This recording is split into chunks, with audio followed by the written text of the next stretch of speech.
에스겔 3장 22절로부터 27절까지 함께 봉독합니다. 시작. 여호와께서 권능으로 거기서 내게 임하시고 또 내게 이르시되 일어나 들로 나아가라. 내가 거기서 너와 말하리라 하시기로 내가 일어나 들로 나아가니 여호와의 영광이 거기에 머물렀는데 내가 전에 그발 강가에서 보던 영광과 같은지라. 내가 곧 엎드리니 주의 영이 내게 임하사 나를 일으켜 내 발로 세우시고 내게 말씀하여 이르시되 너는 가서 내 집에 들어가 문을 닫으라. 너 인자야, 보라, 무리가 내 위에 줄을 놓아 너를 동에 매리니 네가 그들 가운데에서 나오지 못할 것이라. 내가 내 혀를 내 입천장에 붙게 하여 네가 말 못하는 자가 되어 그들을 꾸짖는 자가 되지 못하게 하리니 그들은 해역한 족속임이니라. 그러나 내가 너와 말할 때에 내 입을 열리니 너는 그들에게 이르기를 주 여호와의 말씀이 이러하시다 하라. 들을 자는 들을 것이요 듣기 싫은 자는 듣지 아니하리니 그들은 반역하는 족속이니라. 아멘. 또 다른 장면입니다. 벙어리가 되게 하신 하나님, 분명히 말씀을 전파하라 말씀하셨는데, 그리고 말씀도 주셨는데 전파 못하게 벙어리를 만들어버렸어요. 이것은 이스라엘에 대한 엄청난 경고죠. 하나님이 진노하실 때에는 예언도 그치고 다 그쳐지는 겁니다. 예수가 재림하면 고린도전서 12장에 예언도 그치고 방언도 그치고 이제 13장에 사랑장이 나오죠. 사랑만 남아요.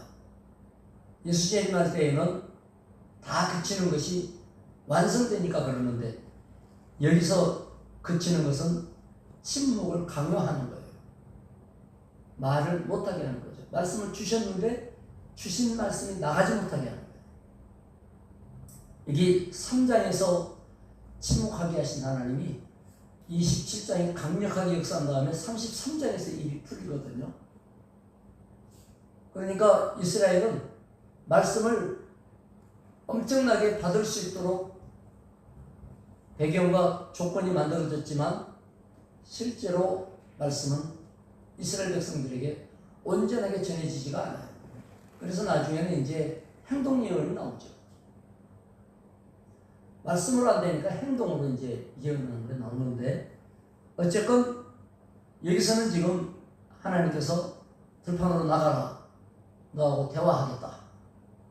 밖으로 나갔더니 1장에서 보았던 하나님의 영광이, 1장에서 보았던 하나님의 영광은 하늘 궁창과 궁창의 보좌와 엄청난 영광을 보았던 거죠. 그 영광을 또 본 거예요.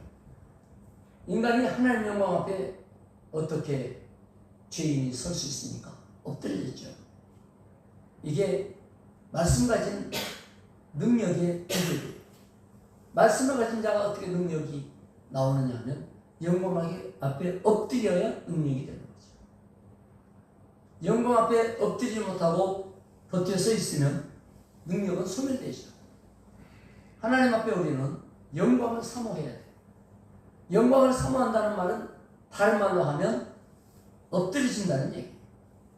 낮아지고 엎드려지면 영광은 나타나요. 언제 영광이 소멸되냐? 내게 주신 영광은 하나님께서 그 영광 앞에 엎드릴 때 그 영광이 거침없이 비춰지죠. 그러나 영광 앞에 서면 영광을 가려지게 되죠. 그래서 엎드릴 때 주의 영이 일으켰다. 성령이 일으켰다. 이게 구조예요. 자, 나와라. 말씀 받았다. 말씀을 받았는데 하나님께서 침묵하라. 말씀하라고 할 때 말씀하고, 그렇지 않을 때에는 침묵해라. 왜냐? 너의 말을 하는 것이 아니니까. 성도가 제일 무서운 실수하는 게 뭐냐면 자기 말을 아버지 뜻처럼 말하는 거예요. 이게 이제 하나님의 영광을 많이 경험하다 보면 그러기가 매우 쉬워요. 이단이 그냥 이단 되는 게 아니에요. 어마어마한 경험을 하고 체험을 하고 능력을 받고 그런 사람들만 이단돼요. 아무 경험 체험도 없고 능력도 없고 말씀에 은혜도 못 받은 사람이 이단된다. 그럴 수는 없어요. 무지하니까 이단도 못 돼요. 그런 사람은. 이단은 뭐냐? 엄청난 경험을 해야 돼요. 엄청난 음성을 들어야 돼요. 엄청난 것을 보아야 돼요. 어마어마한 영광 가운데 들어가 봤어야 돼요. 그리고 성령이 일으키셔야 되는데 자기가 일어나는 거예요. 이단들은 거의 이 분류가 되면 성령의 강력한 역사와 성령의 능력을 부인하는 경우가 많아요. 신천지, 성령 입에 내지도 않아요.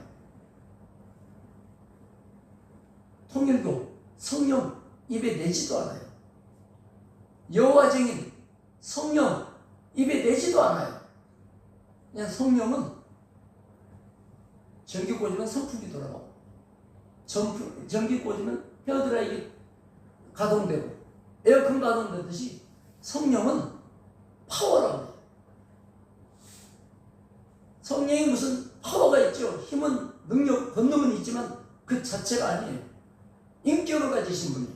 성령은 근심도 하고 성령은 탄식도 하고 성령은 깨닫게도 하시고 성령은 인도도 하고 그게 생각하고 결정하고 인격이죠. 지정의. 그런데 단지 파워다? 이단은 그렇게 하죠. 성령은 능력만이 아니에요. 성령은 깨우치시고 가르치시고 지혜도 주시고 또 결정도 하시고 은혜도 주시며 청원도 하시고 맡기도 하며 진노도 베푸시고 이런 분이시죠. 그 성령이 주의 영이 일으켰다는 건 뭐예요? 그 성령의 권능과 속성이 뒷받침됐다는 거예요. 뭐 때문에 일으켰습니까? 아무것도 못하게 하려고 일으키신 거예요. 우리는 보통 일으키면 큰 역사를 이루라고 일으킨 거 아닙니까? 아무것도 하지 말라고. 자, 입 닫았죠? 결박할 거라. 그들은 패역한 족속이기 때문에 너의 말을 듣지도 않을 뿐더러 너를 결박할 것이다. 꼼짝 못하게 할 것이다. 이것은 하나님의 진노에 대한 경고예요. 그래서 이 내용들을 가만히 따져놓고 보면 말씀이 임했다는 것은 축복이죠. 말씀이 멈춰섰고 중단됐다는 것은 하나님의 진노죠. 엄청난 말씀, 심지어 책망과 또는 이 이스라엘 백성들에게 애곡과 애통과 재앙의 말을 전하라. 그거라도 말씀이 임하시면 엄청난 축복이 오는 거 아니에요. 그런데 말씀이 중단돼버립니다. 성도가 가장 각박할 때가 언제냐면 말씀이 귀에 안 들어올 때예요. 사정이야 뭐가 됐든 간에 말씀이 귀에 안 들어오고 하나님의 말씀이 마치 벽을 부딪히는 듯이 내 심령에 파고들지 않을 때는 가장 심각한 상태가 되어 있는 거예요. 아주 중병이 여기에 들어있는 거죠. 말씀이 쏙쏙 들어온다. 그 사람은 놀라운 축복 가운데 곧 서게 돼 있어요. 하나님의 영광이 곧 드러나게 돼 있어요. 우리는 보통 그런 얘기를 합니다. 제가 그런 얘기를 해요. 아니 어떻게 그분이 그런 형편이거나 그런 사정이거나 그런 입장인데 그렇게 하나님 앞에 설 수가 있고 그렇게 하나님 앞에 움직일 수가 있지. 우리는 여호와의 영광을 본 것이다. 이거는 놀라운 일이야. 하나님의 영광을 우리는 경험을 했어요. 하나님 예수님께서 이스라엘 백성들 말씀 많이 알고 바리새인들 사람들 잘 가르치는데 그들을 쓰지 않고 돌들로도 아브라함의 자손이 되게 하리라. 저 아무짝에 쓸데없는 같은 그런 볼품없는 돌들을 통하여 하나님이 일하신다고 하면 하나님의 영광을 보게 하십니다. 저와 여러분을 통해서 하나님의 영광 나타내시기를 원하십니다. 우리 예수님이 붙들려 갔을 때 대제사장이 네가 이스라엘의 왕이냐 이렇고 저렇고 별걸 다 물어보는데 한 말씀도 대답하지 않으셨어요. 왜 그랬을까요? 그들은 말씀을 받을 감이 아니다. 아무 말도 대답하지 않으니까 신기해했다. 보통 사람은 변명하고 해명하고 자신이 이렇다고 해서 벌받지 않으려고 애를 쓰고 이러는데 예수님을 보니까 알아서 해라. 정해놓은 거 아니냐. 옛날에 박근혜 대통령도 재판받을 때 아니 정해놨으니까 빨리 때려. 아무 말도 안 해버리죠. 그래서 손해를 더 봤다는 얘기도 있어요. 뭔가를 해야 되는데 여자가 삐지면 그래요. 삐지면 밥 먹었냐? 아무 말 안 해. 그게 제일 겁나는 거죠.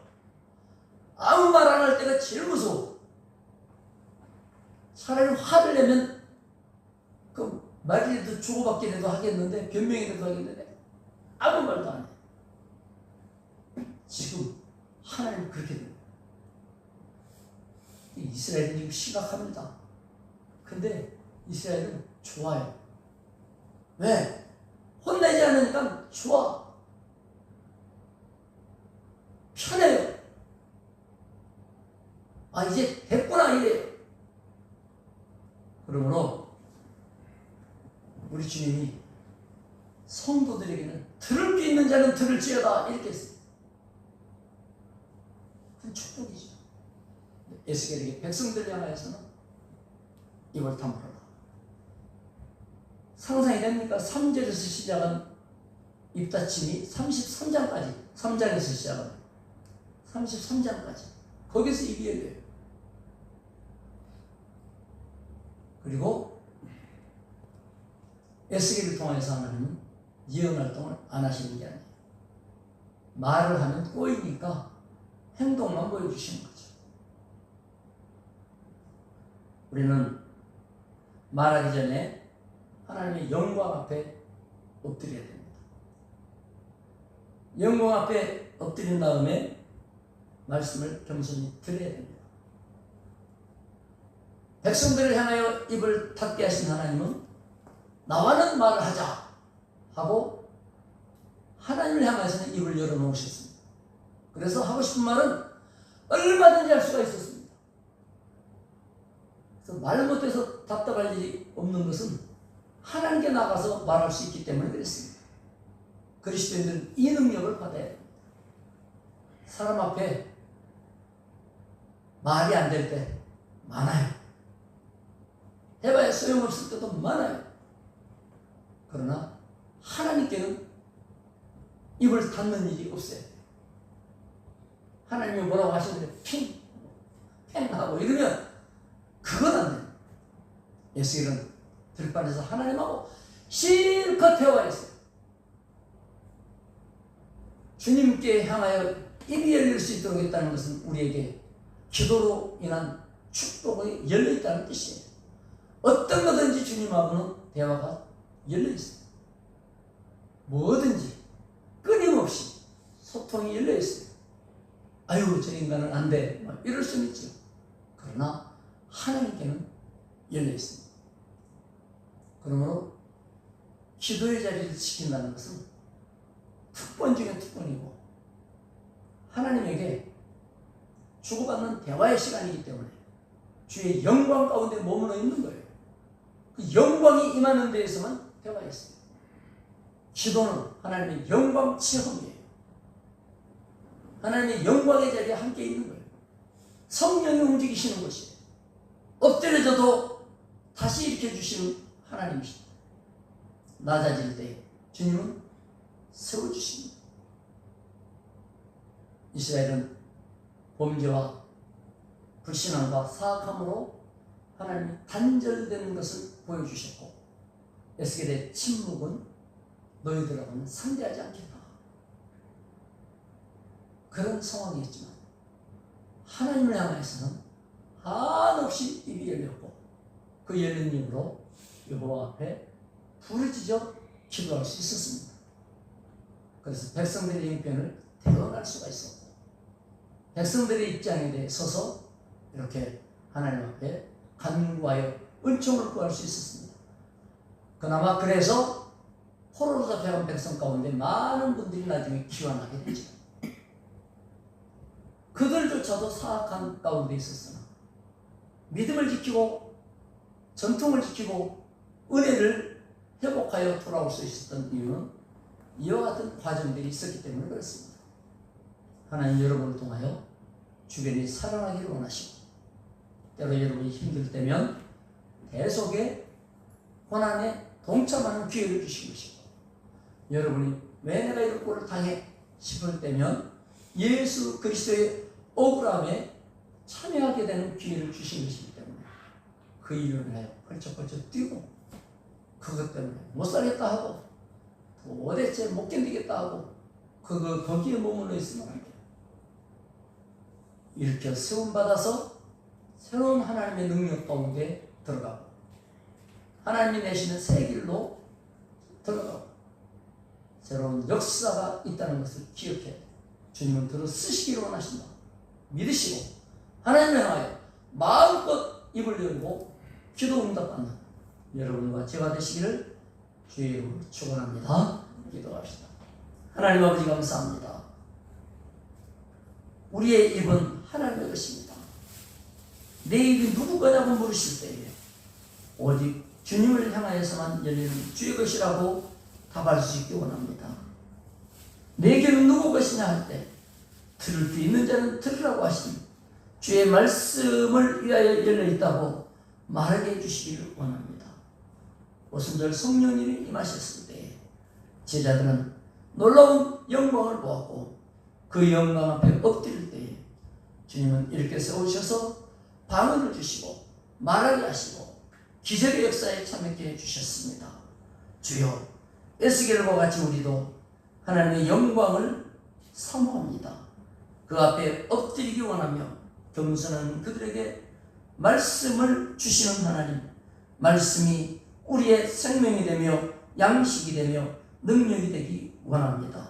완고하지 아니하고 늘 귀가 열리며 우리의 입이 주님을 향하여서 열려질 때마다 하나님은 기뻐하사 계속 대화해 주시고 뜻을 알리시고 놀라운 역사에 동참시켜 주실 줄 믿습니다. 우리의 삶을 들어서 주시옵소서, 사용하여 주시옵소서. 사랑하며 복을 주시며 귀하다 여기시고 하나님이 참으로 자랑하시되 하나님의 능력을 참으로 좋은 능력을 베푸심으로 하나님의 역사의 주역이 되도록 들어서 주시옵소서.